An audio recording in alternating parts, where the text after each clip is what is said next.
Hello there, and welcome to Gaming Takes Ages. I am Teal.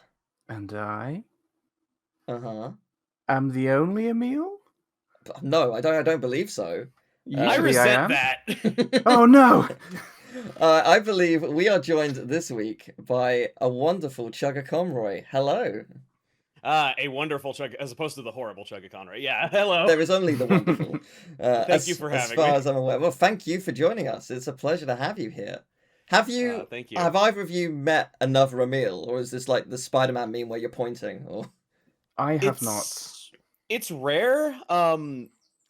There was like an actor named Emil Hirsch for a while, and I was like hoping that he would make my name known so that people would stop getting it wrong, but then his career died, and I guess I No. got to carry my own name now. This is really funny because Teal is probably going to have a lot to talk to you about Let's Playing and games and such, but I am going to have a lot to talk to you about the name Emil.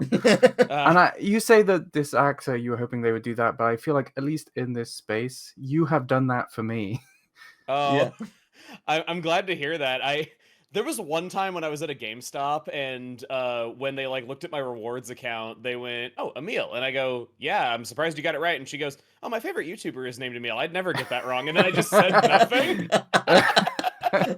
Oh, I wonder if It they was found really out. funny. Could have been me. Could have been talking about me. Yeah, I didn't say anything though, but I've always remembered that, and I think like I high-fived the person who was with me as we walked out of the store. Nice. That's awesome. Well, usually we like to start by talking about what we've been playing recently. So I think I'll call you Chugga from now on because unless you want, I'm still liable to answer. It's like Emil, yeah. yes. Yeah, I mean, if you want me to just go with Emil and you can both guess who We'll I'm just speaking fight to, for let's the just go for answers to vibes. whatever question you're asking. But It's like buzzing in on Family Feud or something like yeah. that. But yeah, what have you been playing recently? Me? Yeah. Well, for YouTube, I've been playing Kingdom Hearts. I see you call yourself a Disney historian in your profile, so I get the feeling that Uh-huh. you were pretty happy about that. Very much so. I guess a little bit of context for that. I have a second channel. It also went on the main channel first, but I have a second channel for like analysis, reviews, that kind of stuff. And I did the first decade of Disney games, like a proper historical dive into the first, I think it's It 139 Disney games. it's such a shame that Disney Interactive died Yeah. when they had bought so many like good IPs and like had so many good developers they'd Mm. accumulated from over the years, and the way that it died was just because they overproduced figures for Disney Infinity and lost millions on it. Yeah, it's such a shame because like it part of me, I want to like Disney Infinity so much. It has hmm great qualities, but it also has a lot of problems, which is really unfortunate. Uh, But I never got yeah. into it personally. I knew people that couldn't Mm. find Amiibo anywhere, but they could find Disney Infinity Right, yeah, figures, so of they just course. moved over to that because they could actually get stuff. Mm. So yeah, for YouTube, I'm playing Kingdom Hearts, first non-Nintendo game on my channel. Mm. Like, yeah, I'm playing it on a PS5. It's been a pretty big departure. Um, and then personally, I've been just like addicted to Honkai Star Rail so Oh, much, nice. and am current on the story of that. And then I also played the DLC for Donkey Kong Bonanza the other day. Oh, lovely. Oh, did you enjoy Donkey Kong? Yeah. I wasn't super big on it at first. Hmm. I didn't really pay attention to the marketing, so I went in not knowing that there were transformations and stuff like Oh, that. cool. And my thought was, I don't know if I want to be digging for a whole game and just punching through rocks. That doesn't really sound all that fun. But when it got going and hit its stride Mm. about 3 worlds in, that was when it really Yeah, hooked yeah. me. Yeah, no, I really enjoyed it. I particularly, without spoiling anything, really loved late game. Just there was hmm so many amazing worlds and just The final fun. boss fight is Yeah, incredible for sure. Like in particular. really surprised me. I was I was just enjoying it a lot. Yeah, I I did mean, everything in the game. nice. So I mean, to circle back to Kingdom Hearts, because obviously, like, it's a big deal. It is, like you say, it's the first non-Nintendo game. Yeah, you've mentioned in the playthrough itself that you are a fan of the series. I presume you have played all of them, or certainly at least all the mainline stuff. Not quite. Okay. I've 100%ed the original Kingdom Hearts, of course. I played through it many times. Chain of Memories I played through on Game Boy Advance when it was new, Mm. and I also played through the remake on PS2. Um, Kingdom Hearts 2, I've played several times, finished it once. I would get partway through and then stop a lot of the time when I played it as a teenager. 358 Days I've played through. Love that game. That game's story breaks you. It is sure does. so underrated. I wish that more people could play it because they turned it into a movie in the collections, and it's kind of a shame because I feel like you miss some stuff. There's some characterization for a lot of the Organization 13 members that you get from just talking to them in their day-to-day lives. Yeah. It's also just a really funny game. Yeah, it is.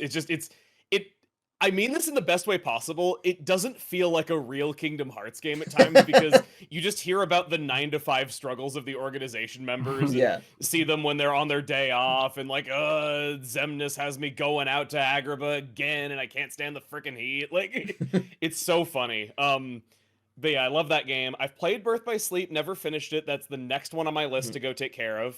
I have the collection. I'm eager to do that, but I kind of don't want to burn myself out on Kingdom Hearts while I'm still making videos for it, so that plan is on hold. Never played Dream Drop. I've heard that that's where the story goes off the freaking rails and makes absolutely no sense, so I've heard not good things about that one. It's not true. Oh, all right. It doesn't really go off. It's not complicated. It's really not. All I know is that there's time travel involved, which a lot of people hate. Yeah, but it's... I know that it has some immensely stupid quotes like, I'm already half Xehanort. Yes, it does. It's interesting because out of context, it is a stupid sounding thing. Within context, it's genuinely epic. It's kind of okay. I think it's one of those things where like when you play it, it'd be like, oh, this is awesome. Actually, I love what they're doing here. So I guess hopefully I'll like it. Hopefully look forward to it. I know The World Ends With You is represented in it, which I'm always a fan of. Yeah. I remember being pretty hyped for that, but I just never actually played it. And then I have not played Kingdom Hearts 3 because I just simply don't have the context from the others. Yeah, of course, fair enough. Well, you're in for an absolute treat. Like, truly, there's a lot to love. I like how I didn't even mention Recoded at all. I've heard Recoded is not good. So, okay, here's the thing. The story of Recoded, real bad. No, okay, it's not bad. It's fine. It just doesn't do anything massively to advance the story. The gameplay is genuinely great. It's massively underrated. Should I play Recoded instead of watching the movie then? Because I would honestly, I'd recommend it. Each like level, like world has a different gimmick of sorts. That's like as in like totally different gameplay. So like one world is 2D, one world has like a sort of like 3D shooter section. Like it has loads of different gimmicks. Right, it's really interesting. It does some really. I've heard cool that it stuff. has a turn. I've heard that it's turn-based Kingdom Hearts at one point, which sounds it does. wild Yeah, to it me. does do that in one world. Yeah, it's got really cool ideas. I like it a lot. Nice. Okay. Yeah, I think you'll enjoy it. Yeah, that's my experience with Kingdom Hearts. Cool. Well, yeah, you've got a lot to look forward to, and I'm sure a lot of people will tell you about that in the comments section of all of your videos. But yeah, Emil, the other Emil, my Emil. Hello. Yes. Oh, he beat me to it. He's the true Emil for this interaction. What have you been playing? I have been playing a game that I did not know existed before yesterday. Oh. So, yeah, last night I just wanted to chill on the sofa for a bit, and I thought, oh, I know, I'll play the Switch 1, as it is now known, I guess. So I booted up my Switch, and the last thing that I'd played on it was the GBA collection. I can't remember what I was playing, so I was like, okay, I'll just see what's on there. New game added. So I was like, what's this new game? It is called Digger Man 2. Have you heard of Digger Man 2? I feel like I've heard of Digger Man, I think, but I could be wrong. I saw it and I was like, what's Digger Man 2? And the answer to that question is the next few hours of my life. It's one of those games that you could describe as colored things fall and match and nice. And Teal, you know me, you know I love games that fit that description. So yes, I have played a lot of that game. Nice. Since yesterday. And if you like those kind of games, I definitely would recommend Digger Man 2. You dig through colored blocks. That is what they are called in the lore of the game. Excellent. The world is being attacked by colored blocks, and you have to dig through them. Cool. Digger Man 2. And I suspect you'll be playing it for many, many, many, many hours to come. As for me, I've been playing Xenoblade Chronicles. Oop. Yeah, first time playing through. Because I've tried playing in the past, just a mixture of like I wasn't into it at the time or I got busy with other stuff. I've played through all three. I really loved three. Because Nintendo were very kind to give me a copy of it. So I was like, okay, yeah, I'll play. That sounds great. Yeah. So I loved it. And yeah, it's my current playthrough on the channel, and it is awesome. Yeah, Chugga, you'll know what this means. I am at the door of Prison Island. I have not entered it. I don't know what's going to happen. I'm scared. Yeah, it's Well, let me know when you're paying for your insolence. okay. Yeah, it's such a good game. It's so addicting. It's just genuinely epic. The music is Oh, yeah. incredible. Yeah, I mean, Um, you know Yoko Shimomura. She's involved in both Kingdom Hearts and Xenoblade. yeah, Yeah, she wrote the main title theme for Xenoblade 1. yeah, just I amazing. I feel like Xenoblade 1 kind of depends on the type of gamer that you are. If you really like stuff like Knights of the Old Republic and you were really into MMOs in the mid 2000s and you just love crossing stuff off of a checklist, it's very much the game for you. But I know that a lot of people say that the side quests just aren't that interesting and they could have cut like 80% of them and the game would have all been better for it. I think it's kind of a matter of preference in that way. Yeah, I can take it or leave it. It depends. It depends on the mood I'm in, I guess. But I'm enjoying doing them. It's like it's a nice thing to just be like, okay, I can do a little bit of grinding here, and I guess I also get a bit more experience and a bit more of, this will like a couple items here and there in the process. So that's a bonus. So yeah, like I probably won't do absolutely all of them because there are a lot, but it's certainly fun. Do you want to take a guess how many side quests there are in the game? I have this memorized. Oh God. Oh man. I mean, the area I'm in had like 30 people, like 30 different quests, like alone. Oh, Oh my goodness. it's gonna be a lot. I'm gonna go with, I'm probably lowballing it, 427. 480. I was closer than I thought. I'll take that. And it also isn't the game in the series that has the most quests. That's Xenoblade X at 567. Wow. Yeah. Wow. Okay. Impressive. And if you can believe it, Xenoblade X has like the best side quests in the series. Like the side quests are better than the main story. Yeah, I've heard that the side quests are really good. Well, with that many, you'd hope they got a few right. Yeah, yeah, sure. Yeah, I mean the side quests in the first are pretty good for the most part, but it's like a lot of them are just please defeat this monster 5 times or whatever. I was like, yeah, I can do that. That's fine. It's whatever. It's marked on your map. You're exploring the area anyway. You might as well just accept them if you see them. And, you know, if the opportunity arises, whatever, you'll just sneak in a few experience points. Yeah, absolutely. That's always my tip: is just accept every quest that you see because you'll yeah. complete them Oh without yeah, even for trying. sure. Yeah, and even if you like don't want to do it, like that's fine. It's not gonna impede you in any way. But yeah, it's a lot of fun. I'm really excited for what's coming. I'm aware that I'm only like a quarter or maybe a third of the way in, so whatever's about to happen is going to be big, but it's also not the end, and it's lots of intense stuff is going to go beyond. But that's very exciting. If you ever want to play Xenoblade 2, I have a tutorial video on my channel that I think explains how to play pretty well. The game's tutorials are not good. Yeah, I've been told that the tutorials of the second game are very complicated, and I have been informed of your video. I did skip that. I did skip that series just because I hadn't played it. I don't blame you. But it's also just a massive undertaking. Oh yeah, but it's like the thing is, you're like a lot of the games you play are lengthy, but they're all masterfully created, commentated, edited, and like that's a wonderful draw about your content. Like it is always engaging. And it doesn't feel long. Like it's one of those, like a video could be what, like 30 to 60 minutes depending on what it is. Like I know some of the Kingdom Hearts ones have been like nearer 40, but it does not feel like 40 minutes. It just flies by. So it's wonderful to watch any series that you've made over the years. So thank you. Thank you for the many hours of entertainment. You hear all that, young people with no attention spans? You can enjoy my work. You can. It's true. Well, every week, we like to present an offering to the ancients. Who are the ancients? What do they want? We have no idea, but we No. are bound to please them one day. So this week, I figured that the ancients are clearly listening, because each week they keep responding to us. They say that whatever we brought is not good enough. So I thought maybe we could bring something to the table relating to the game we're talking about, which is Pokemon Gold and Silver. Because, you know, it would be weird if the ancients were just listening to this segment and then left. That seems like we could have made up that segment. That's ridiculous. I've been acting under that assumption. No, that sounds ridiculous. They must be watching the whole Okay. thing. So, we're going to do a little quiz. Can you guess the Pokemon from the cry? More specifically, my impression of it. Oh no. Oh, okay, I can do that.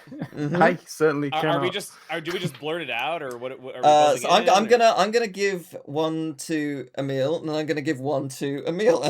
So, okay, my Emil first. I've got the cry here, so I can actually do it. Little Emil. Yes, my sweet baby Emil. So the first one for you. Pikachu.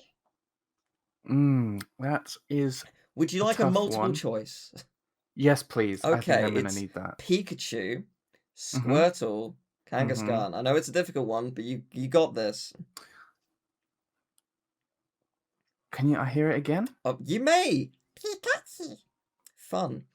I'm kind of, I'm not a big Pokemon guy, but I have heard of Pikachu, so I'm gonna go with that one. You're correct. All right, Chugga. Yes.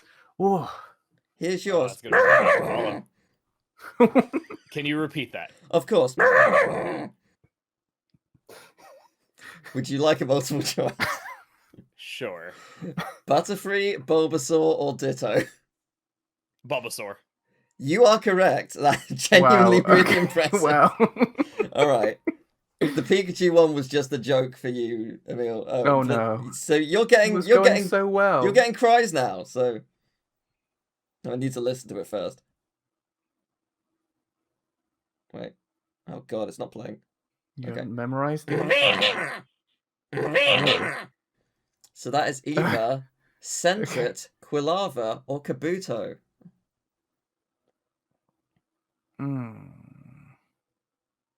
I'm gonna go with Kabuto.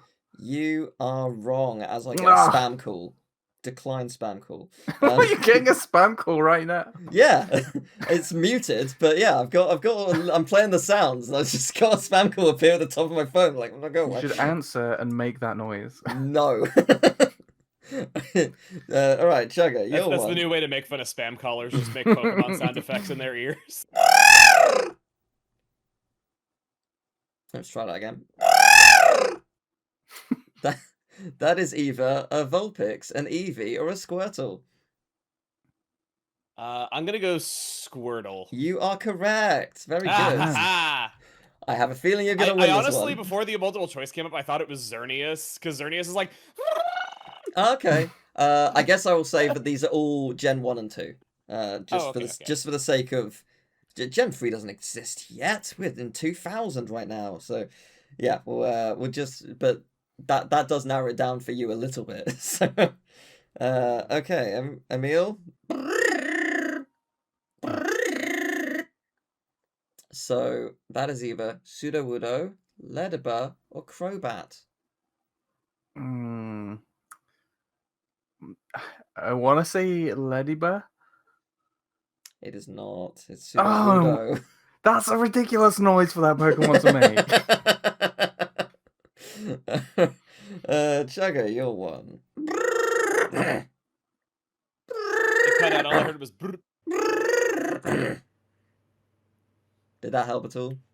Yeah, I could hear that. That's how. Oh, wonderful. I think I know it, but I want to hear the multiple choices. Of course. Vulpix, Eevee, Wartortle. Oh, okay. Maybe I don't know this. Vulpix. Correct. My honest guess was Geodude before I knew the choices. Oh, okay. Yeah, fair enough. Hey, Sunny, no, don't bite that. I have double trouble. I have twins. That is fair. Okay. Emil, you're one. Okay. Would you like to guess before the option? No. No. Okay. Crabby, Gengar, or Drowsy? Do it again, please. Yeah. Oh my god. This is impossible. I feel like my impressions are actually not that bad. I'm sure they're I great. mean, I'm getting them right. I'm kind of just going off how they look because I don't know the Pokemon calls. Yeah. Um, Most people don't, to be fair. is it Gengar? It's not as drowsy. Oh, I was almost gonna go for that. Well, that is unfortunate. Oh, this is a hard one. Okay. Chugga, your one.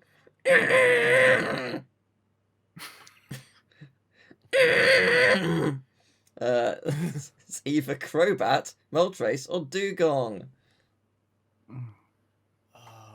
Okay, it's not Dugong for sure. I'm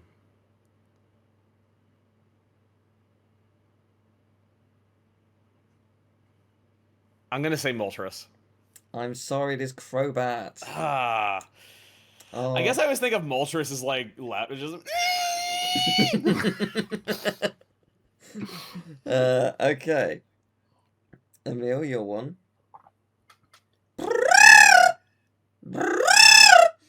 That is either Raikou, Entei, or Suicune. Oh my goodness. Ugh. Raikou. Suicune. You got the first one, remember that. Yes, I did. A very difficult one. And the reason to be fair, it's technically accurate in modern Pokemon games. That is actually the Pikachu cry now. So, you know. Well, it was for a while, but yeah, is it not anymore? They took it out in Scarlet and Violet, and I Oh. have no idea why. Oh, okay. Well, briefly it was, and so technically accurate. Oh, this one's gonna suck for me. God damn. Okay, Chugga, here's. Mm-hmm. Could you hear that? Yes. Excellent. Good. It's either Voltorb, Metapod, or Tyranitar. Metapod. Correct. Very good. How are you getting all of these? I mainly go off of length, because like some Pokemon have short cries, some Pokemon have long cries. Yeah, that's fair. That's fair. That's like the one thing that I can actually rely on where it's not going to be changed by the impression. God, these are all awful. Okay, Emil. That's what I like to hear. That is either Voltorb, Abra, or Tyranitar.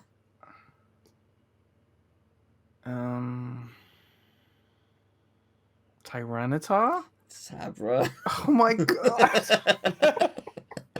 You sure aren't getting these 1 in 3 shots 1 in 3 times. Yes. I know you'd think I would just stumble into the correct one. And yet, here we are. It's either coughing, wheezing, or Gyarados. Is it my guess? It is your guess. Sorry, yes. Coughing. Correct. You found a shiny of that one. Very good. No, I would have gotten that one, I think. Would you though? Yeah, because each time I'm Would you? guessing in my head, and then immediately it's like, Okay. oh, it's definitely not that one. I was like, Okay. oh no. But that one, I was like, Well, I'm it's your, thinking coffee. it's your final one, so.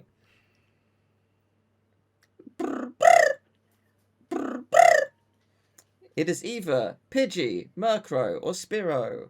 Why do they all have to be birds? Because I was they sound that like sounds birds. like a bird to me. Otherwise, it'd be really easy. Is it Pidgey? No, No! Pidgey just goes like, "Gee." it's Spearow. Oh. It's really short. I'm sorry. Chugga, your final one. Uh-huh. No, it's hard to do, but that's either Electrode, Magnemite, or Elekid. Magnemite. It is not, it's Elekid. Oh my Wow. gosh. Yes, well, there we go. I You hope got we've one all- wrong. I'll take that as a victory. I even used an Ella Kid in my videos and still got it wrong. Chugga got 2 wrong. You got Chugga, you got 5. 5 out of 7's pretty good, and the meal Okay. 1. But hey, collectively, you got an entire party for your team. So well done. You got all 6. So yay, very good. I hope the ancients appreciated that. They probably didn't, but but Well, I also have an offering for the ancients. wonderful. I'm gonna have a drink if you don't mind. It is currently autumn, Mhm. and autumn is my favorite season. And one of my favorite things about autumn is when you go for a walk. There's loads of dead leaves on the ground, and I love stepping on crunchy leaves. I love it. I love it so much. And I wanted to share that with you guys and with the ancients and with everyone listening to the podcast. So I've found some leaves that look particularly crunchy. I can't guarantee that they're going to be crunchy. I think we've also passed peak crunch period. About a week ago, I think, was peak crunch period, where you would find lots of real crunchy leaves. But I think now it's going to be trickier, but hopefully they'll be crunchy enough that this is going to be very satisfying. So here we go. Here we go. No. Oh, that one was not very good. It sounded pretty good. It That came is- through nice. Here we go. That Here is we some go. ASMR. That one's not that good either. Again, it sounds pretty good though. Oh, this one feels good. Okay. Oh, yeah. And then the last one, which it looks the crunchiest. hmm Here we go.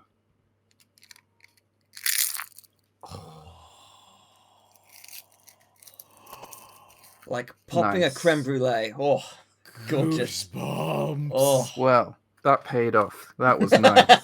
There's leaf shit all over the desk now. Well, that was awesome, and I'm sure the ancients loved that. No, the ancients would not allow it. Never mind. They don't like Pokemon cries, and they don't like leaves or the sound of them. Disappointing. Well, I could tell them my favorite joke.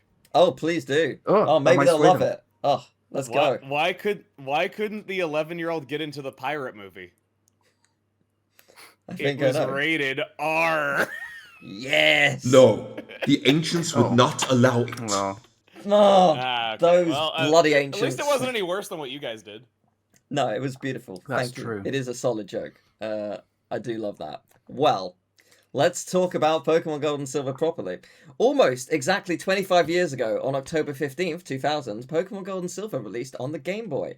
It released almost an entire year earlier in Japan, releasing on November 21st in 1999, and it released way later in Europe, April 6th, 2001 to be exact. So it's Damn, you guys suck. yeah, I mean, in many ways, it is incredible that we actually get worldwide releases today, just because of how far it's come. Like it really did suck 25 years ago. But following on from the incredible success of Pokemon Red and Blue and Green and Yellow and the trading card game, both physical and digital, and Pokemon Pinball and Pokemon Snap and Pokemon Puzzle League and Pokemon 2000, a first-person online adventure game to promote the second Pokemon movie because the anime soared the franchise to higher heights, and probably a little toy you got in a Happy Meal, Pokemon Gold and Silver released, ushering in a new generation, a new region in Johto, new characters, and 100 new Pokemon. So, Pokemon is, pretty big. It's gotten so big, in fact, it's pretty difficult to find any person who plays games who hasn't played a Pokemon game. Emil, you haven't played Pokemon. No, well, if you want a real shocker, I've never played Minecraft. What? That's So fair. yeah, this Emil hasn't played any Pokemon games. Yeah, Oh. yeah, Yes. unfortunately. Yeah. No. I mean, I have a little bit. I have taken someone else's game and I've gone up and down and I've never done a battle. I've gone on a bike. That's so crazy. Like, Yep. you've ridden The bicycle a bike music in is the Pokemon. best part. You've experienced the peak of the franchise. It is. I mean, certainly in X and Y. That is the best bike theme for me. I've certainly played a bit. Well, I say I played. I've been on a bike on Pearl, I think. Okay. Um, And in real life, presumably. briefly, but I Mm. don't think I can ride a bike. You know, No. they say you never forget. I have forgotten 5 Ah. times. Problem with when you don't have a bike is you learn to ride a bike and then you never ride the bike, and then you go to ride a bike and you can't ride a bike. That doesn't happen in Pokemon though. I should get a bike so I can test that to see if I've forgotten or not. I know I can't ride a bike because I'm dyspraxic. So even with stabilizers, I fool. I'm very bad at it. So yeah. The real funny thing is that when I was a kid, I was absolutely obsessed with Pokemon. I had so much Pokemon merch and like Pokemon posters all over my wall, and we played Pokemon in the playground, like at school, where like we'd each be like different Pokemon and we'd go on adventures and all sorts. Nobody in school was more obsessed with Pokemon than me. But the little kicker was that it was just the anime. I never had a Game Boy, so I never played Pokemon, and it just seemed like a different thing to me. I was like, oh, there's a game of it, and like I'm used to the anime. I'm like, oh, this is tiny little people and stuff. So yeah, I missed out on the Pokemon games. Yeah. How far did you watch the anime? I don't know. Not far, I don't think. Probably just like Gen 1 stuff and a bit of Gen 2. Mm. Yeah, that makes sense. Yeah, I mean for me it was weird. I got in Gen 3 because I didn't have a Game Boy. I was very lucky to get a Game Boy Advance because we didn't have a whole lot growing up. And it was just one of those where like my parents had saved and be like, okay, this is what you're getting. This is like Christmas and birthday. When you're not getting anything else for the rest of the year, you get your Game Boy Advance, you get your Crash Yeah, Bandicoot, but you and you do get your have a Pokemon. December birthday. So. Yeah. Yeah, so it's like so that was one of the like experiencing Sapphire was like a huge thing for me. But I'd seen the anime, but not a huge amount because I don't know how many channels, at least standard channels in the UK, had the anime. Well, you only one needed to have it. No, but I mean, like, let me rephrase that. I don't know how often it aired. I feel It like aired very frequently. because I feel like I didn't see it at all for Gen 2, but I saw Gen 1, and I In the didn't US, see it it again was for Gen 3. in the US it was on public access, so everybody could watch it. But as like it went on, it aired on more and more channels as Right. well. Yeah, that's fair enough. Yeah, but it's it was a wonderful whirlwind to discover and enjoy and like be like, okay, because I'm pretty sure I'm right in saying Pokemon was my first turn-based game. I think. So I didn't grow up with Final Fantasy and stuff. So Yeah, same here. I remember when I got Paper Mario, I was like, wow, this is Mario but Pokemon. to be fair, you know what? I'll bring it out now. Your Paper Mario series is the reason you're here today. Ultimately, You I would be original dead or the otherwise. remake? no. That's what it says. No, I mean that's the reason I created my channel. Oh. No, so I was, instead of doing IT class, I was using an emulator and playing Paper Mario because I never grew up with an N64. So I was like, oh, that sounds fun, let's play it. And I got stuck. It wasn't even anything difficult. I just didn't see a path.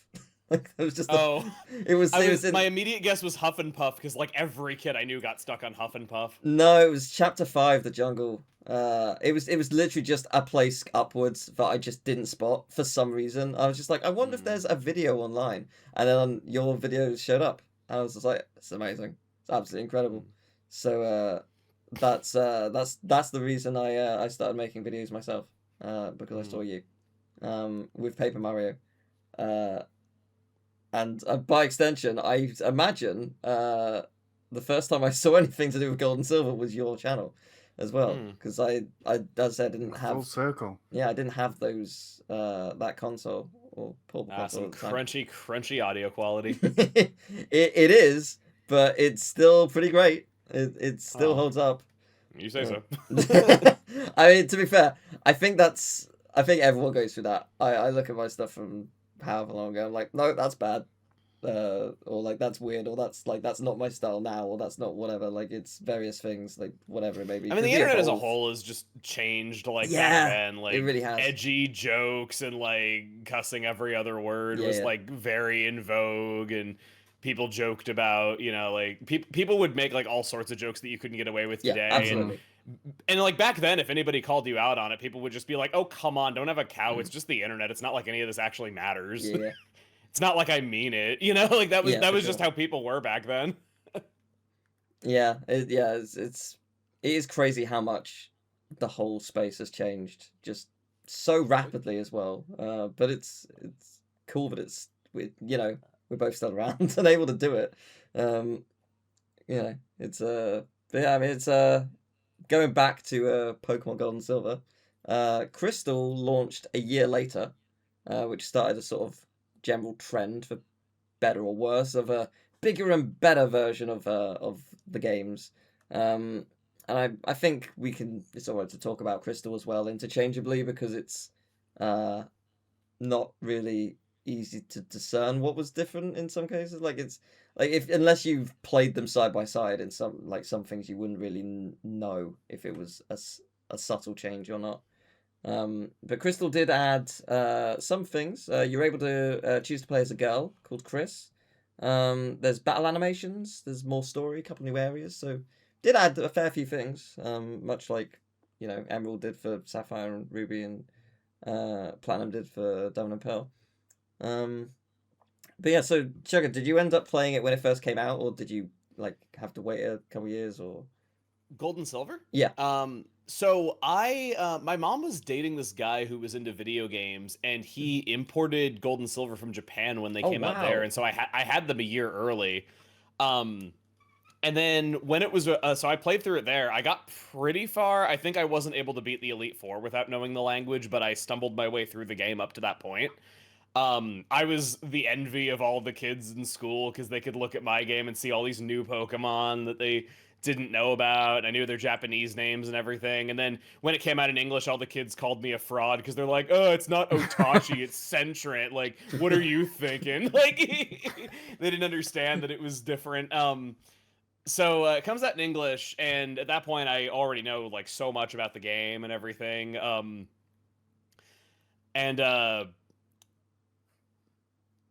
Let me think. So I finished it there, and I remember that Gold and Silver was the beginning of me being interested in game development and how it worked, because I noticed, just from having played both versions, that there were things in the Japanese version that were different from the English version, and that was the first time that it really occurred to me that, oh, these things are made by people, and there's like a process behind it, and things change in that process.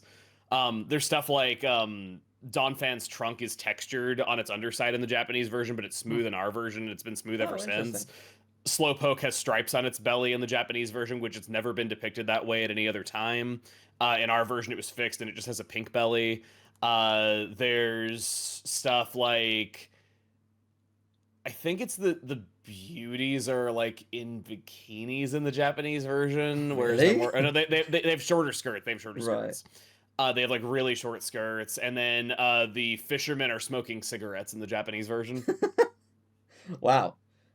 So I noticed a lot of little changes like that. It was sort of the beginning of me being interested in game development. One of the weirdest things is that Donphan and Phanpy and Teddy Ursa, they swapped their version exclusivity from the Japanese version to the English version, and I thought I was crazy about that for years, and then when Bulbapedia came around, I found out, no, I wasn't crazy. That really happened. Huh.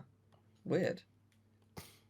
That's really cool. Like, yeah, I love seeing like differences for Japanese to English versions or beta versions of things, because it's crazy. Oh, this what game gets definitely got that. Oh yeah, I mean it was 2019? No, maybe it was too early. It was, like a couple years ago, there was a huge Nintendo leak, and there was. I remember we thought that we would never see that demo again, Oh, and yeah. that footage of it was lost forever. And then earlier that year, before the leak happened, there was news coverage on it that was found that had footage of a beta Hoppip that looked cat-like, and I remember everybody freaking out, being like, "Oh my god, there was another beta Pokemon in this build that was publicly shown off, and we didn't know about it." And then later the year, the entire thing leaked, and we Yeah. found out about 100+ Pokemon that were cut. Yeah, it was massive. It's really interesting because like you can see some of the designs sort of like got reused, like in like not verbatim, but like in certainly like elements of them were like, okay, we'll implement this idea in a future generation. There were a lot of shelved ideas, like Leafeon was going to debut back then, so was Tangrowth. There's some ideas that have never been revisited, like Farfetch'd having like this female evolution to it. They were going to give Ditto an evolution, and it would have used the metal coat, I think. And I'm so curious as to how that would have differed from normal Ditto. Like, were you going to up its stats? Were you going to make it not transform? Were you like?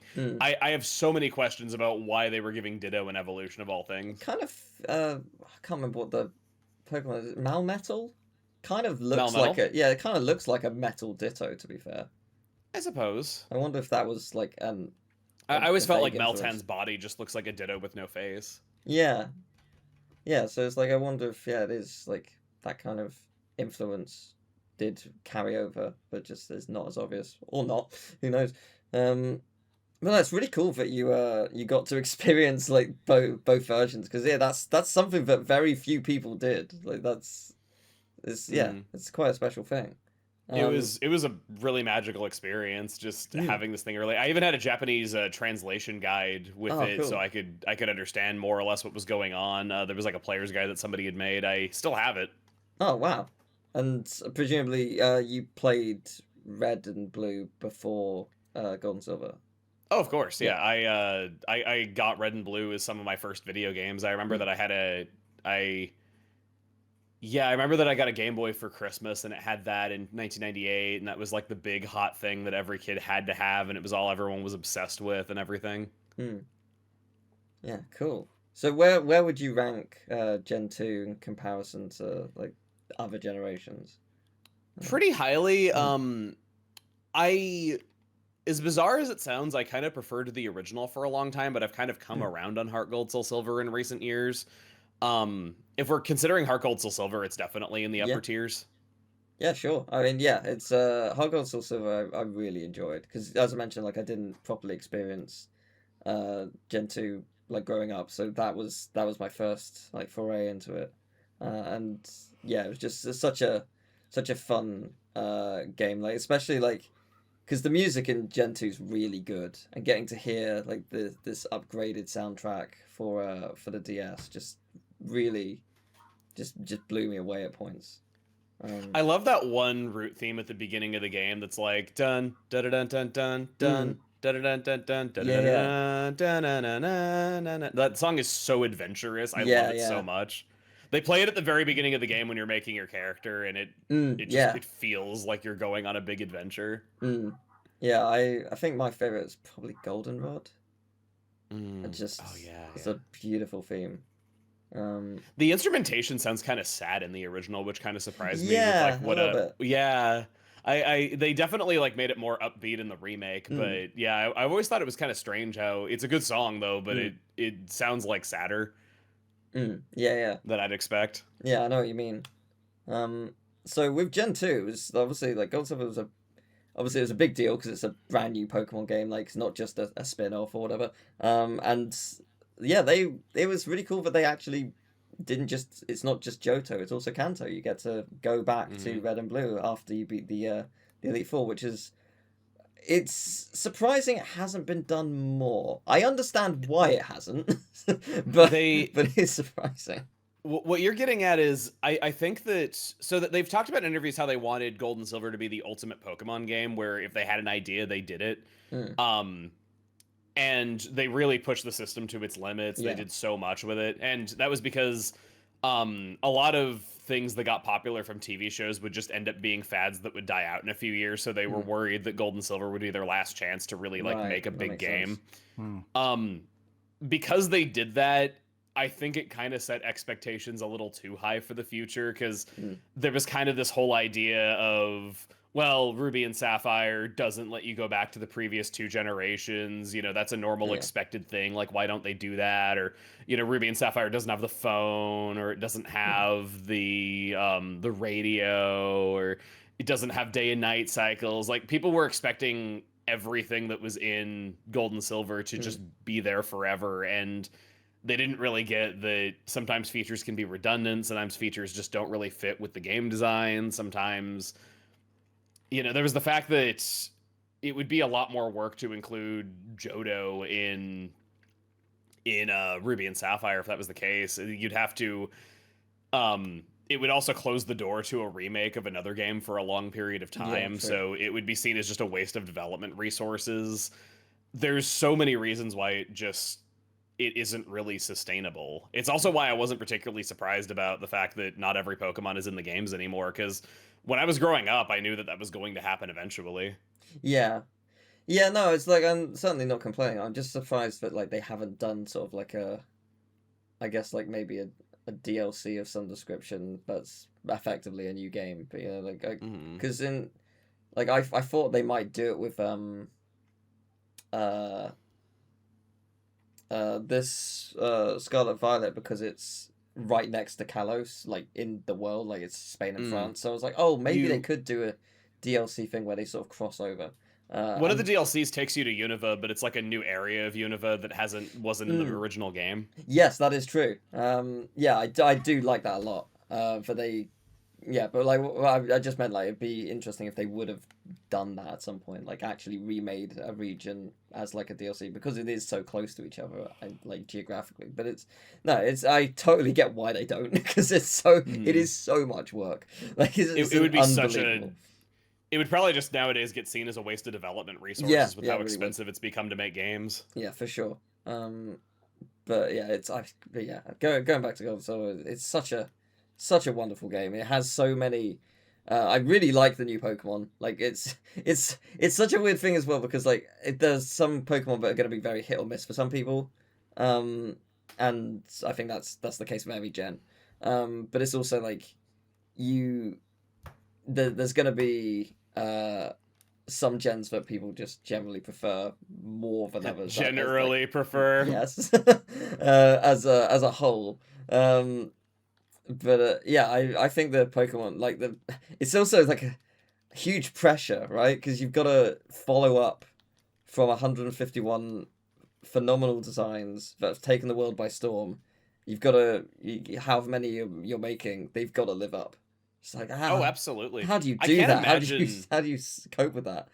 I cannot imagine the pressure that they felt when making a sequel, because Game Freak, when it began, was a tiny indie company. Yeah. They had pitched Pokemon a few times already and got turned down. They got help from Shigeru Miyamoto to work on their pitch, and then they were able to get it approved through that. They got really, really lucky in that they were able to retain partial ownership over their creation, where they kept a third of the rights. And then they make this game that they always wanted to make, that they, didn't really think anyone was going to play. And in fact, when it came out in Japan, it wasn't immediately a huge hit. It was only when it got an anime that it became a huge deal. And then it became this giant global phenomenon. It became the biggest anything ever. And of course, there was so much pressure for them to do a sequel. And the people that made Red and Blue, it was a team of like 15 people. They used amateur art in the production, where anybody could submit a Pokemon design as long as they drew it. Ken Sugimori is often credited with creating the original 151 Pokemon. He didn't do that. He was brought in at the end of development to make the official art. They existed as sprites first. That's why so many sprites in the game are inconsistent, because a lot of these people were not professional artists, and yet they were creating incredibly iconic characters by just drawing what they wanted to see. That's so cool. I can't imagine the pressure of just, you got to make a sequel that's bigger and better and cooler. And they made a game that was so powerful that they had to put additional hardware in the cartridge to make it function so that it could have this day and night cycle to it so that Yeah. things about it would change in real time. I describe Gold and Silver as half Pokemon, half life simulation because they want you going around to like Yeah. each of the towns and seeing like the goings on and the different things happening each day, and there's events on certain days and everything you got to remember, or oh, this will happen if you come back tomorrow. There's so much to it where you just get lost in that world and you can spend hours just playing around in events and seeing what is changed about the world from one day to the next. Yeah, I mean, a day and night cycle back then is a crazy thing. Like, even more crazy on the Game Boy. Yeah, I know. It's incredible. There was nothing else like it at the time. This predated life simulation as a genre by a fair bit. Like, I don't think The Sims came out for a couple more years. Animal Crossing didn't come out for a couple The more Sims years. was already out. Oh, The Sims is already out. Okay. All right. So I guess I'm kind of wrong there. but it's still a very impressive undertaking and just Let me take a look at just crazy overall. I suppose The Sims was a February 2000 release. The game came out in 1999 in Japan, Oh, yeah. so it was just My bad, barely sorry. before The Sims. Okay. Yeah, we were gonna cover The Sims at some point, but we Yeah. didn't start the podcast then. No, But, I yeah, thought it guess was The in Sims Japan, too, 'cause but we're no, I guess it doing was The the, Sims. But yeah, like I suppose the same sort of pressure is on Game Freak right now as well, because, or at least like yeah, but Gen completely 10. amplified by the fact that the internet is Sure, but I mean, what I mean is like this is the next gen is Gen 10. Like that's a big deal. Like, you know, it's even if it's just like it's double digits, it doesn't really matter, but it kind of does. Like it's a huge milestone. And The pressure for Sword and Shield was massive because this whole idea of like, oh, the first big console game, like it has to be like all these things. So say what you will about Sword and Shield. Like I'm not like saying that it's like an amazing game or anything. The expectations that people had before it was officially announced were ridiculous and things that were never going to happen. Everyone was like, "Oh, this needs to be like Breath of the Wild but with Pokken as the battle system." And I'm like, that's never going to happen. No. Like, I get like, real. and I can understand like some of the complaints for Sword and Shield. What I will say about Sword and Shield is I really enjoyed actually exploring the world.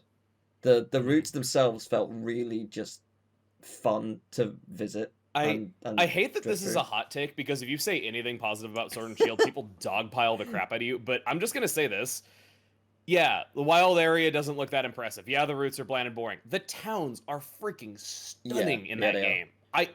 I don't know like how they did it though, but the towns in that game have wonderful theming. They are all really distinct from each other, and they look really good. Like British. I think that I think visually that's one of the best looking parts of any Pokemon game is specifically the towns in Sword and Shield. I acknowledge it's a problem that the visuals are inconsistent, where it goes from looking really good to really not good from area to area, but specifically the towns look great. And I wish that I could get like a full game that was in that style because they did a good job on at least that part. Maybe we will. Switch 2 is going to open a lot of doors, hopefully. We'll see. But yeah, I mean, it was very successful in terms of like review scores on game rankings. Gold got an 89%, silver got a 91. I guess like in terms of why there is a difference between the numbers, I presume some reviewers who received silver just liked it a little bit more than those who received gold. Just bro, gold is the better version. Don't even like Ho-Oh was in the first episode of the anime. It's way more iconic to me. And then besides, even if you like Lugia better, Lugia is higher leveled in gold version. How about that? So I usually sorry, go on.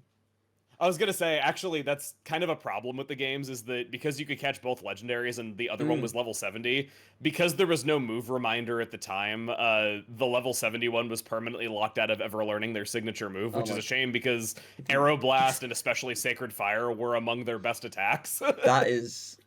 Why didn't they just have it on them?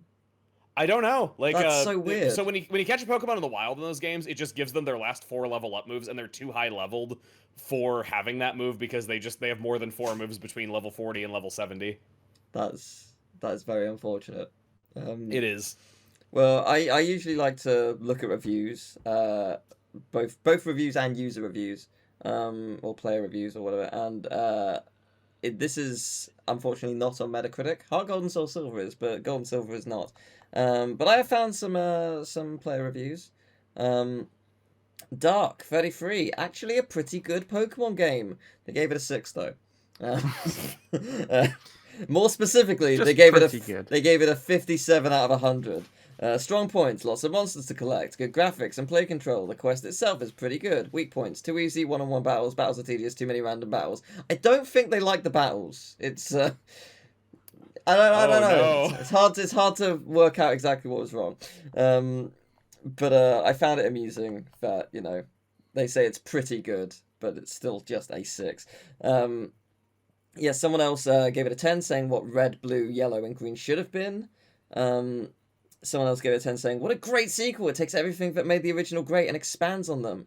And then someone else gave it a 10, possibly the best Pokemon game, but it still has huge flaws. But 10, perfect game. Yeah, but, ignorable Yeah. huge flaws. Yeah. I guess it's unfair to expect that a 10 out of 10 means that a game is literally perfect. No, yeah, I don't consider 10 out of 10 to be perfection. I consider it to be what you consider to be emotionally perfect. Like something that I would say drastically like it impacts went you. above and beyond and like Yeah. touched you in a way that you didn't expect, like Yeah. that sort of thing. Yeah, like that kind of thing is like the emotional factor is obviously a very much subjective thing, and that like for me Gravity Rush 2 is like a perfect 10 out of 10. I love that game so much. I am aware its side quests are the worst thing in the world, but my god, I love that game so much. It's You're perfect.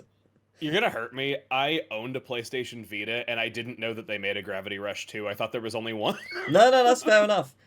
It's what I consider to be one of the most underrated games of all time because Really? people don't know. Like, it didn't technically sell badly, but by PlayStation standards, it did. Okay, it's no Concord, but by PlayStation standards, it didn't do super well. But Gravity Rush 2 is so fun. Like, it made whatever. Like, Gravity Rush 1 was fun to play. Gravity Rush 2 fixes so many issues. Maybe in the drought of games coming out in like January, February, I'll add that to my list because I didn't even know that they made. I didn't even know they made a sequel. You don't need knowledge of the first game as well. I don't know if you have played the first, but you don't need knowledge of it. You can get by without. Okay. Because I played Gravity Rush 2 not having played it. I knew of it, but I was just like, yeah, I'll give it a go. It's it's a new game. It's popular. Let's give it a go. And just immediately fell in love with it. You can get by with context clues quite easily. Also, the soundtrack is mwah. But one more review. 8 out of 10. It's really not bad once you look beyond the name. So yeah, I mean the thing is like some people at the time were into Pokemon and then grew out of it, and then others ignored it due to its popularity. And I think that's a thing with any franchise. Like you just some people will not try it because it's so popular, and you will discover, oh, actually, it's really good. Why have I not been playing this whole time or watching this? Yeah, that's actually why I've never played Minecraft, because when Minecraft got popular, I was like 18, 19 years old, and I was very much in my whole hipster grumble mainstream popular, I'm smarter than all these other people because I enjoy games that are not mainstream and all that. Like I was very much that way. And by the time I was out of that phase, nobody I knew was playing it anymore. Yeah, that's fair. So I've just never touched it. Do you have any more stories you'd like to share about Gold and Silver? I liked Furret before it was cool. I guess I'm still kind of a hipster in some way. I used Furret on my team in my first English playthrough, taught it elemental punches, taught it surf, taught it strength, and yeah, it was really solid. I actually quite liked having it on my team. It didn't have the highest stats in the world, but I really liked it, and when asked what Pokemon I'd like to have as a pet, I have always said Furret, and that was way before it was a meme. Cool. I was gonna say actually, yeah, like what are your favorite Pokemon from this gen? Oh gosh. Well, I'm a really big fan of the Totodile family. Always liked them. Yeah. Feraligator's Gen 3 sprite is hilarious. Yeah. With the butt. Yeah. It's supposed to be its leg and its tail, but it's a butt. Let me think. I've always loved Dunsparce. I'm so happy he Yeah. finally got an Oh, evolution. He deserved also it. the Dunsparce is such a good name. He deserved it for so long, and oh gosh, getting a shiny 3-segmented to Dunsparce would be Yes. just crazy. I've never attempted such a thing. Uh, Gosh. So I've always liked Dunsparce. I'd say that Scizor pretty high up there. Yeah, Scizor's really cool. I like how it and Scyther have the same stats, just redistributed. And there's like reasons why you'd want it as a Scyther, reasons why you'd want it as a Scizor. I think that sort of evolution isn't really seen very often in Pokemon. Well, I guess the Eviolite kind of made that a more common thing, but you know what I mean. Yeah. There's let's see. I mean, everybody loves a good Tyranitar. Let's be real. Yeah. I'll quickly list some of mine because I'm an anime shill and I love Chikorita because of the anime. Oh, nice. I love Entei because of the movie, the third movie, because that let's be clear, the soundtracks of the Pokemon movies are unreal. And the story certainly of the first I mean, oh man, you know, I need to revisit. I played Lugia's song for my friend Tim, and he thought it was like a Disney movie song. And then when I told him it was from Pokemon 2000, he was like, "What?" It's a phenomenal song, but the story as well of all the movies, they're so intense, and the animation is gorgeous. They go above and beyond. It's crazy when you actually look at review scores at the time. They only got 7 or 8. It's like, what? There's so much. The Rotten Tomatoes scores for those movies are abysmal. Like Pokemon 3 has a 20% on Rotten Tomatoes. It's all the animation's cheap, the voice acting is bad, you won't understand anything that's going on if you're not already a fan. This isn't going to make anybody a new fan of this franchise for very small children. You parents, you're gonna hate being dragged to this thing. No, it's all the same. No, I refuse. It's really funny because the head writer of the Pokemon anime for its first 5 seasons, he also wrote movies 1 through 3, and he's been quoted saying that he couldn't write for children. He couldn't write for children, so he just didn't. Yeah. Which is why I think those movie plots really take their audience seriously, and you have stuff like the ethics of cloning, or Mr. Fuji's wife leaving him, or Ash's mom being captured and being forced to be someone else's mother. There's a lot of really big emotional stuff in there, and really mature stuff, especially in the movies. And he didn't write for kids because he didn't think he could write for kids. Yeah, Pokemon the movie 2000, Armageddon, just casual kids things. The first film, Mewtwo's whole area is really H.R. Geiger inspired. If you don't know H.R. Geiger, he's the guy who did Alien, the art. Yeah, I see what you mean. If you look at any of his art, fortress looks almost organic. It's all genitals. Yeah, but they definitely took inspiration for that for Mewtwo's lair. Yeah, his fortress is very organic and is almost a living thing by itself. Yeah. Also, gotta give a shout out to Wooper, because Wooper's amazing. Right? Wooper is a god among men. If you can be that happy despite having no arms, awesome. Yes. We me and my partner were watching Pokemon Concierge last night, and there's this episode. It starts off and it's there's a big storm. Everyone get inside, and all these people and Pokemon are so scared, and then it's just 2 Woopers, and they're just yeah. Happiest day of our life. I really need to watch that. I've heard it's excellent. Yeah, I've not it's seen really it good. either. I mean, especially if you're not that into Pokemon, Pokemon Concierge is still worth a watch, I think. I'm so excited for that Aardman movie that's going to come out. Yeah. Aardman announced they're doing a Pokemon movie, and I'm like, what? Yeah. The one Pokemon thing I really want is a Jim Henson, Dark Crystal style Pokemon. I think that would be so cool. Nintendo's done one thing with the Jim Henson Company. That was their E3 presentation when Iwata, Miyamoto, and Reggie were all puppets. Yeah. So they have worked with the Jim Henson Company before. I'm so happy that you brought them up though, because I absolutely loved Jim Henson's work on the live action Ninja Turtles movies. That I think is like the yeah. peak of puppetry in movies. There's so much that Jim Henson stuff could work with Pokemon. Yeah. You have real people, you know, like in the Muppets movies. You have and then all the Pokemon puppets. It would work so well. It would. Somebody do it. Go. Specifically Jim Henson Company. Please. Well, Jim Henson is dead, but well, no, but the company itself specifically. That's what we're requesting. It's so funny because in TMNT 3 they didn't use the Jim Henson Company, and it's so freaking obvious because it looks awful. But the first two movies, like for guys in costumes and for like animatronic faces, it looks incredible. yeah, it's really good. Cool. I've not seen Teenage Mutant Ninja Turtles. It's one of the few It was things I've not I know seen, that it was like anything of. banned / heavily censored in the UK for a long time. Oh really? So yeah, jeez. I won't get into all that because it's getting into politics, but I've not really seen that, but it's I mean, I've heard amazing things about like of certain movies and shows and stuff. I was just like, I do need to watch it at some point. Like people keep saying it's great. It's like you kept recommending Avatar to me for ages, and I was just like, I'll get to it at some point. And then I watched it, I was like, should have watched it day one. I think you could probably watch the first live action Ninja Turtles without any context. It's a good movie. I had it's it fun. on DVD. If you like superhero stuff, you like comedies, like it's pretty good at that. It's surprisingly dark at a few moments, and then it's got Sam Rockwell in it. What? It's got Sam Rockwell in it. What's not to love? The second one is less. The second one's definitely less serious and dark, but I still like it anyway. It's just really funny. Cool. Also, the first one stupid, but I love it. Has the incredibly blinding light, which I think I may have discussed on this podcast before.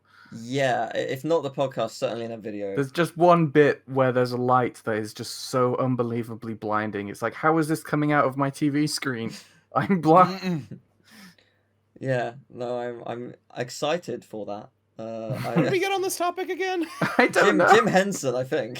Pokemon Concierge, right? Yeah. And then I think we were talking about Pokemon Gold and Silver at one point. Oh yeah. yeah. But what's really really important is do people also read your name as Emily, or is that just? Oh yeah, I get that all the time. Emily, your table is ready. Just all the time. And then you try to tell them your name, and they think you're called Neil. Yeah, I've gotten Emu. Emu, okay. Oh. Yeah, I've got like the I've bird. never had that one. I had a teacher one time who was like this curmudgeonly old lady, and she called my name as Emily, and I told her it's Emil, and she just like goes, "Sir, it's Emily. I've been around long enough. I know how Emily is spelled. You don't need to be ashamed of your name, okay? Like that's just your name, all right? You don't need to get all fancy with it." And I'm like, dude, it's my name. I can say it's pronounced Disenthopolenopius, and I'm correct. Like, nobody can tell you how your name is pronounced other than yourself. Oh, dear. Wow. Yes, I definitely had the experience with teachers reading it out as Emily and everyone finding it hilarious, but I never had one double down so much. Yeah, and I remember in elementary school, kids would like call me gay all the time, and they were like, "You're so gay, you have a girl's name," and I'm like, what, my parents knew it? They're like, yeah, you're just that gay. Your parents knew you were going to be gay when you were born, so they gave you a gay name. Like, ugh, so stupid. Yeah, that is a very school thing. Yeah, I remember getting like that all the time in elementary school. People just like saying I had a girl's name. Yeah. It's funny because my mom named me that spelling because she didn't want people saying Emil with it not having the E at the end. She was like, oh, people will know it's Emil. One thing that surprises me is I never get Emile, and that at least makes sense. Yeah. Like I could understand Emile because grammatically that spelling wise that is phonetically what it says if you're going off of how things are typically said. Like if it's got one E, it doesn't make any sense for it to be Emily. Yeah, my name is officially with an E on the end. When I was quite young, I got rid of the E just because I was so tired of being called Emily. It helped a little bit, not entirely. But yeah. You grow up with your name long enough, you just get tired of correcting everybody. You're just like, whatever, you just walk up and just go with it. Well, With each of the games we cover on this, I like to create a quiz question. A quiz. Yeah, so Chugga, I think you've got a bigger advantage knowing gold and silver. Oh, Yeah. do I ever? So, my Emil, you can answer first. So I'm sure you know who the gym leaders are, but do you know the gym trainers? So I'm going to give you the names of 8 trainers within gyms. I can answer this question. No. Uh-huh. Well, 2 of them are made up. Can you find the 2? So, Okay. Here we Sage Ping, Birdkeeper Abe, Twins Amy and May, Beauty Trixie, Black Belt Yoshi, Cool Trainer Molly, Skier Roxanne, Bug Catcher Benny. go. Oh my goodness. So there's a chance you're being very tricksy, and that the twins are just slightly different names. Oh, I thought you were talking about Trixie the Beauty. Yes, Beauty Oh, Trixie was one of yeah, them. I didn't even. Yeah, Yeah, that, I Yeah, I thought you were thought- making I- a joke. I thought that's Um, what you were doing as well. But- Although now I'm wondering, are you being tricksy and calling one Trixie? I I will what say was that I did not- Bugcatcher Benny. I'm feeling like maybe that one's not true, and You think I'm just referencing Um, Doctor Who? Or... Benny. What were the others again? Sage Ping, Birdkeeper Abe, Twins Amy and May, Beauty Trixie, Black Belt Yoshi, Cool Trainer Molly, Skier Roxanne, and Bugcatcher Benny. Could we get these in writing? Maybe that would probably be a lot easier. I than trying can to give remember all you. these. I can give you them in writing. Yes. Give I'm me one gonna sec. go with twins Amy and May as well. Let me copy that into a document and let me work on this. And let me look up So, the trainers uh, from gyms online, and let me cross-reference. No, I'm not doing this. that. Not doing that. So I know for a fact Keeper Abe is real. I know that one from memory. He's the guy with the Spearow that you fight before Falconer, so that one's obvious. Twins Amy and May are in Azalea Gym. It's a running joke that the twins will have same letters rearranged in their names, so that one's pretty believable. Oh, I didn't think about that. Sage Ping, I'm pretty confident is in Morty's gym. I feel like I've seen that before. That's the only gym that has sages. Other than that, they're just in Sprout Tower. Beauty Trixie doesn't ring any bell. I think Black Belt Yoshi is the one guy that you fight before Chuck. So I'm left with 4 now. I know for a fact that Skier is not spelled with a hyphen in this game. That's just what I did. Just because it confused me looking at it without a hyphen. It was okay. it's I'm dyslexic. It really messed with my brain. Like okay. sorry, that's Oh, on because me. there's two No, eyes it's okay. next to each other. I thought that was like a trick Wait, that you changed no. the spelling I of don't trainer I don't class. even know. I just Skier. I don't know. I just put ski just so I could read it. Like it made sense for me phonetically. I feel like Skier Roxanne was put in there to kind of trip me up, where you don't really think about the Skier trainer class very often because it's only in Price's gym. I feel like I've read her name before, so I'm probably gonna cross her off. And then I think Bugcatcher Benny is... I know that you fight a regular Bugcatcher in Bugsy's gym. He's right at the north end of the building. I think that was Bugcatcher Benny. I know that there's... Oh no. I know it's Bugcatcher Arnie that is the guy who tells you about Yanma. And a lot of the time the Bugcatchers have little kid names. That one sounds correct. I'm going to go with Beauty Trixie and Cool Trainer Molly as the 2 made-up ones. Very well done. Whoa! I got it right! I did Trixie You were being because it's tricksy. Trixie, and Cool Trainer Molly because Molly Hale was really cool in the 3rd movie. Oh, nice! So there was method to the madness, yes. Yeah, I had it. I can't believe I got it exactly right. Your deduction was mwah. That was awesome. That was so good.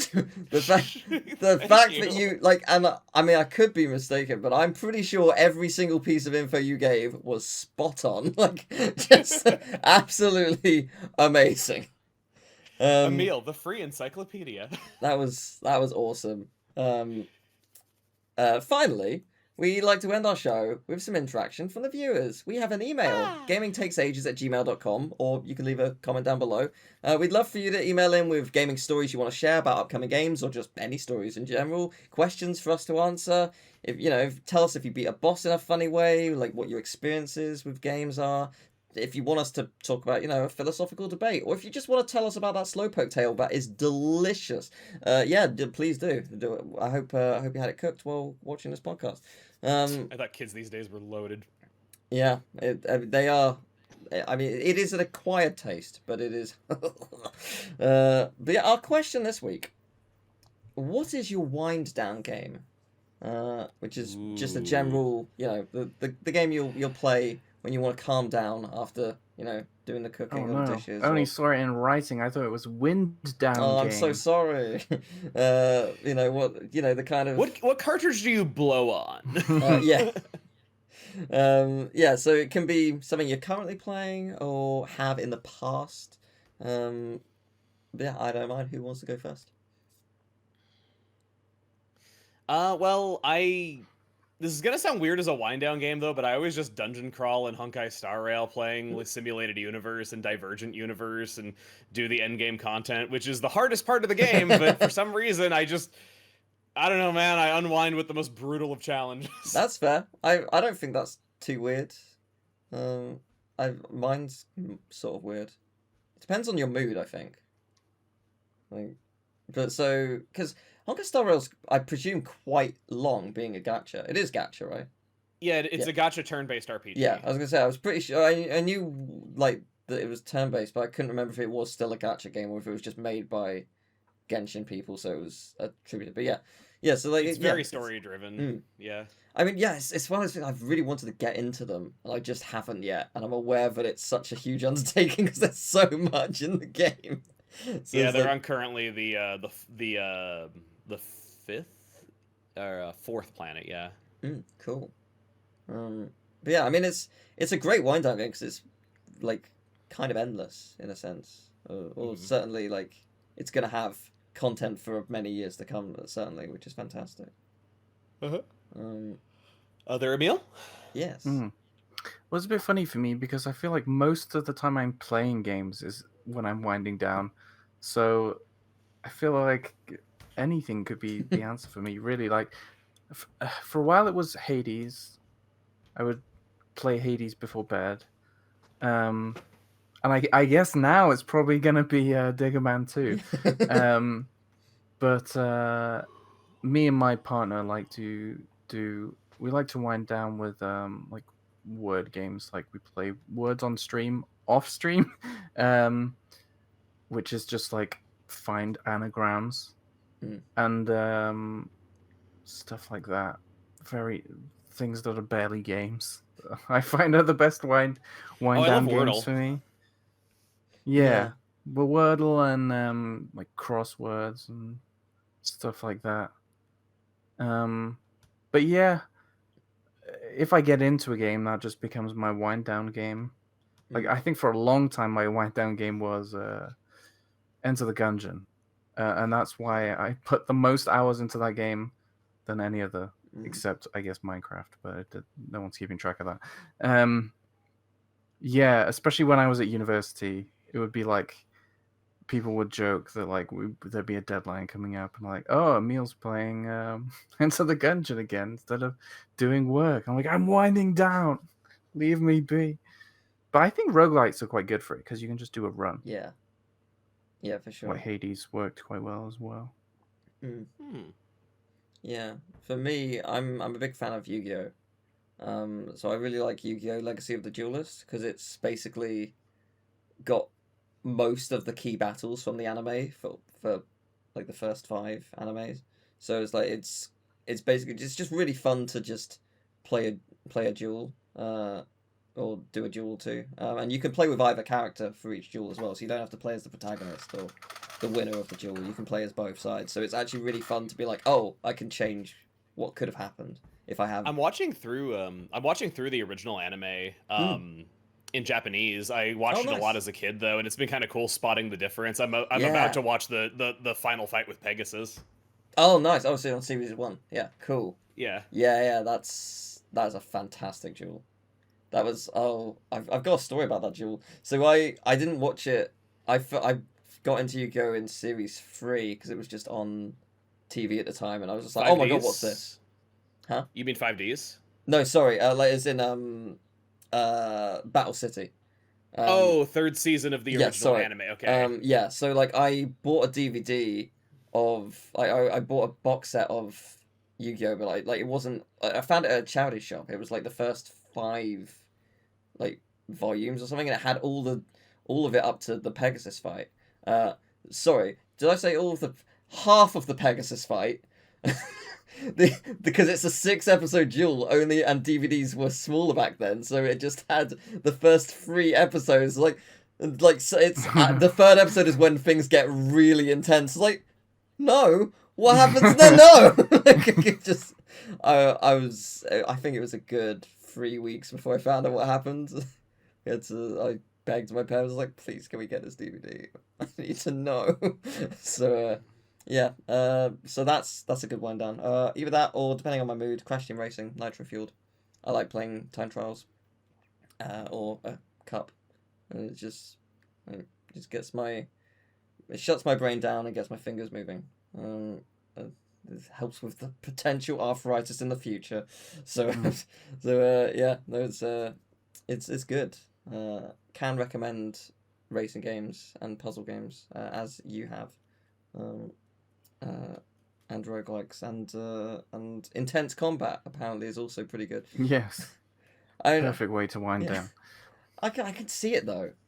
I could see me doing that for something else that would be like challenging. Like I want to be the guy. Is what my brain went to. I can see me doing that. So relaxing. It is. Chugga, you mentioned you had a dream that you wanted to talk about. Oh god, I didn't mention I wanted to talk about it though, Oh, but never I mind. can. No. If you don't want to, we can. Oh no, it's fine. Like so I had a dream that we were at a convention doing a show, and we all decided to go see a movie together at like an AMC. And I look at the menu, and there is some food item on the menu called the Chuggaaconroy, and I was like stunned that there was like a food item named after me at a restaurant. And so I'm like talking with my friends, and I'm all thinking like, should I go up there and be like, can I have like a free one of those because he's me? And I'm like trying to work up the courage to do it. And I don't do it initially. We go to watch the movie, and if you know anything about AMC theaters, they show trailers for a freaking half hour before they get to the actual movie. Wow. So I sit down, and I'm regretting not doing it. I'm also more hungry than just for the bag of popcorn that I bought. So I put my bag of popcorn up on like the ledge in front of my seat and decide to go back, and I decide to do it. And I explained to the guy, I'm like, can I have a Chuggaaconroy because he's me? And then the guy just goes, sure, and shrugs his shoulders and doesn't even check to like see if that's me or anything like that. He just does it. And then I forget, I think it was like a burger or something like that, like when he gave it to me. And then I go back, and my drink and soda are now like on the floor, and the lady who was sitting next to me is really mad. And she goes like, don't you know anything about how these tray tables fold out? I'm like, no, my local theater doesn't have these. She goes, oh, so uncivilized. She's like, what were you even doing getting out of the movie? And also like the movie had already started, so that was another bad thing. Oh. And I'm like, I was off getting this burger. She's like, well, why would you want that? I'm like, because it's named after me. And she goes, oh, whatever. And then the dream just ended. Wow. Strangely enough, the thing I took from that was, you have fold-down trays in cinemas in America. Oh, yeah. We have dine-in movie theaters in America. I saw Sonic 3 in one at awesome. Disney World, of all places, and nice. That was fun. We ordered, like, burgers and had, like, fries on the side. I got, like, an ice cream sundae as a dessert delivered during the movie. Wow. Like we made a big deal out of it. It was expensive as heck. Like if you think about how expensive movie theater concessions are, if you imagine getting a full proper meal at a movie theater, it's like $30-$40 a person. Wow. Yeah. The room must smell of a lot of different foods. I don't really think it's that bad. They space you apart. Some of these dine-in theaters even have tables that you sit at that are separate from each other, like in a restaurant. That's so cool. I think I saw Inside Out at opening day in a dine-in theater, and that was a really good experience. Okay, this is something I'm gonna have to add to the So- bucket list. So you're saying- I don't know if they're like a common thing in the UK, but yeah, you I can definitely find I like a do few know of of them. one. I've yeah, never I've heard never of been this. though. Do you guys live close together? I know that a lot of Americans assume that everyone in the UK lives like an hour away from anyone else, when really your highways are really twisty-turny and there's a lot of mountainous terrain. Yeah, We can see each other. Yeah, we can. But we're not that close. No, we're not that close, but we can see each other. I think I've heard that driving like from one end of the UK to the other, like north to south, it would take like 14, 15 hours. So it's a lot like that. worse than all the straight highways in the US where you can drive through a state in like 3. Yeah. There'd be so many towns in the middle of those highways. So. Yeah, for sure. Yeah, no, I was in LA or California, but we drove from LA to like the other side of Cali in like 6 hours or so one day. When I was there like 7 years ago. So that was like that. Yeah, that's like, I guess what was that, a third of the UK? Like, but it's I mean, it's not that bad. It could be worse. But yeah, no, it's well, thank you very much for joining us. It's been an absolute pleasure. Of course, having thank you for having me. Hang on a second. Let's go back to that dream. Okay. So you're saying that the Chuggaaconroy is a meal? I've always wanted to be on the other end of that joke. I finally can do it. I was so happy when there was an Emile in Ratatouille and it was spelled the same and everything. Oh my gosh, that's a beautiful pun. Oh no, it's not. I've heard it too many times. And yet, I haven't, so it's beautiful to me. Only one time in my life have I ever been ordering at a restaurant, and they're like, what's your name? And I go, Emile. They're like, wait, you want a meal? Like, that's the only time, that's only happened to me once. Yeah, I've never had it naturally. People are always like, a meal, like what you eat. Oh, right. Yeah. I guess you are what you eat. Yeah, I like the I'll make a meal out of you. That's kind of a good like catchphrase before you kick someone's ass, which I've never done, but if I did.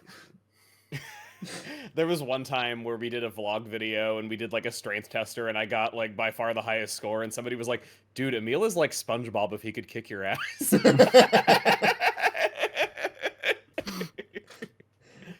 So you also can have incredible hyper buoyancy, just spread.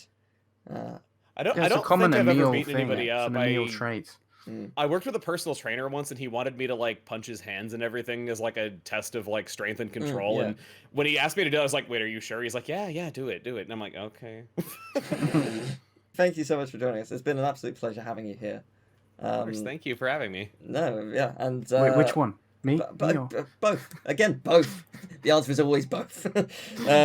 But yeah, where can the viewers find you, and what are you working on? I'm a YouTuber. I do Let's Play videos. I do video essays. You can find me on YouTube at Chuggaaconroy. I have a Blue Sky, and then there is an Instagram for my cats, Sunny and Chester. Awesome. I will leave links to those down below for sure. Yeah, next week we will be looking at the PlayStation 2 launch and its many, many launch titles. Dun, dun, dun. So that's quite a lot. I assure you, audience, you don't know a single one of these games. No, you really won't. Oh no. No, you PS2 might know had one. Such a bizarre launch library, and like all of the first year games you can think of were not launch titles. Yeah, no, there might be one. But yeah, you're not wrong. And then the week after that, on October 31st, yes, somehow this falls on Halloween, we'll be looking at some spooky games that were released in 2000. Whoa. Games we didn't cover earlier, so that's exciting. Once again, if you would like to leave us a question or a story or a topic or something or other, gamingtakesages@gmail.com, or just leave a comment down below. You could leave us insults if you like. Yeah, whatever. It's all good. But thank you very much for listening and watching and whatnot, and we'll see you next time.